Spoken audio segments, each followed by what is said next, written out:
konca civilizácie je prímerie. Trump a Irán sa napokon dohodli. Ešte v útorok hrozila eskalácia, ultimátum, bombardovanie, chaos, no a na Trumpovej sieti Truth Social padali posty typu otvorte ten prekliatý prieliv vy bastardi, alebo pošleme vás do doby kamenej. Iránci a investori žili v neistote a nikto nevedel, či si dedo Trump nevzal prášky, alebo či si ich nevzal priveľa. Útorok večer tesne predtým, ako sa malo vypršať Trumpové ultimátum, sa dokonca vo veľkom hovorilo o použití jadrovej zbrane. Spojené štáty začali bombardovať iránsky ostrov Chark, ktorý je dôležitým prepraviskom iránskej ropy.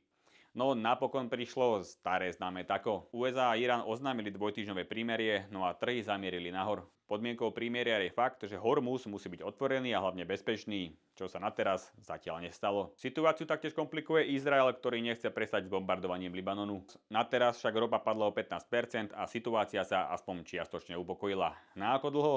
To zatiaľ nevie zrejme ani pán Trump. Pre podobné správy sledujte akcie.sk.